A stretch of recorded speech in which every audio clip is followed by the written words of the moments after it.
আজকে আমি নিয়ে চলে এসেছি চাল কুমড়ো আর চিংড়ি মাছের একটা খুব সুন্দর রেসিপি।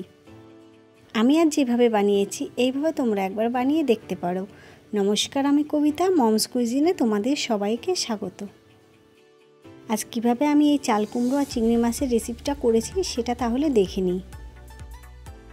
দেখো, প্রথমে একটা কড়াই বসিয়ে দিয়েছি, কড়াইতে দিয়ে দিচ্ছি সর্ষের তেল, আর অবশ্যই এই রান্নাটা সর্ষের তেলে করব। তেলটা গরম হয়ে যাওয়ার পরে এখানে চিংড়ি মাছগুলো দিয়ে দেব। চিংড়ি মাছগুলোকে আগে থেকে ধুয়ে পরিষ্কার করে লবণ আর হলুদ মাখিয়ে রেখেছিলাম। এবার মাছগুলোকে হালকা ভেজে তুলে নেব। চিংড়ি মাছ সবসময় একটু হালকাই ভাজতে হয়, তা না হলে লাল করে ভাজলে চিংড়ি মাছগুলো শক্ত হয়ে যায়, খেতে ভালো লাগে না। এবার উল্টে পাল্টে নিয়ে চিংড়ি মাছগুলোকে আমি এইভাবে দেখো হালকা লাল করে ভেজে তুলে নেব।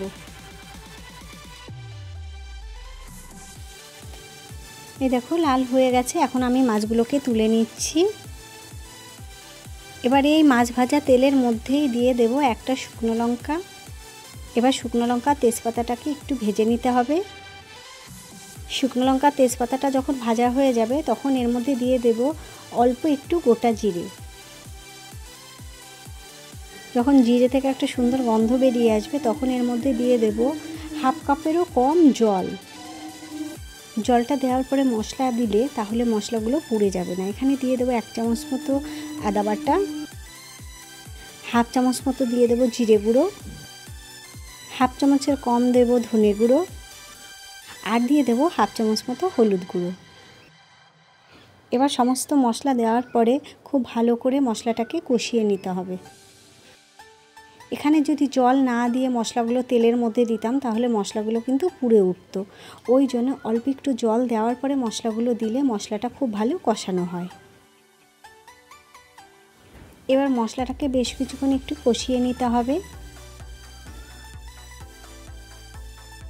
মশলাটাকে 3-4 মিনিট কষিয়ে নেওয়ার পর এর মধ্যে কুচিয়ে রাখা চাল কুমড়োগুলো দিয়ে দিচ্ছি। আমি এখানে একটা ছোট চাল কুমড়ো নিয়েছি, সেটা পুরোটাই দিয়েছি। এবার চাল কুমড়োগুলোকে ভালো করে নাড়াচাড়া করে মশলাটাকে মিশিয়ে নিতে হবে। তোমরা তো অনেকভাবে রান্না করেছো, আমার মতো একবার এইভাবে বানিয়ে দেখো, খুব ভালো লাগে খেতে।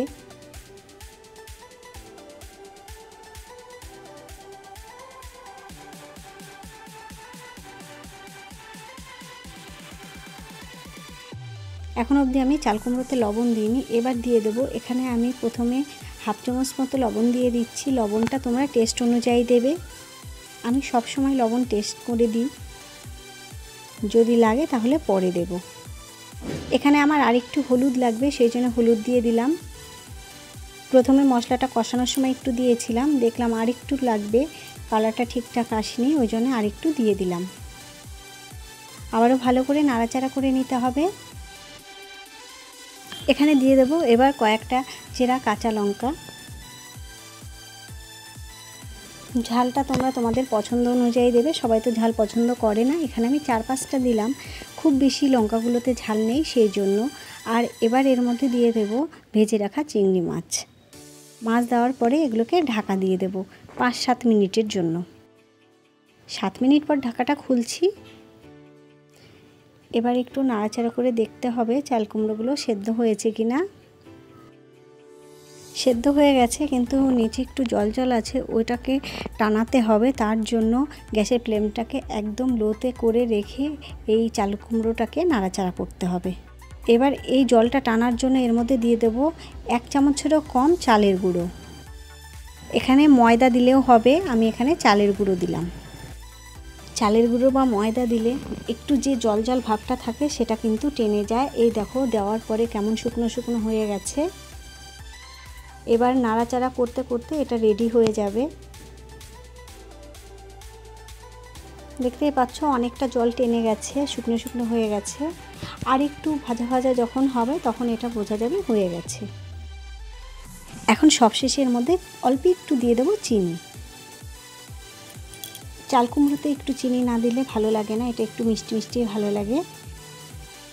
তোমরা যদি পছন্দ না করো, অনেকেই তো মিষ্টি পছন্দ করে না, পছন্দ না করলে নাই দিতে পারো, তাতে টেস্টের খুব বেশি এদিক ওদিক হবে না।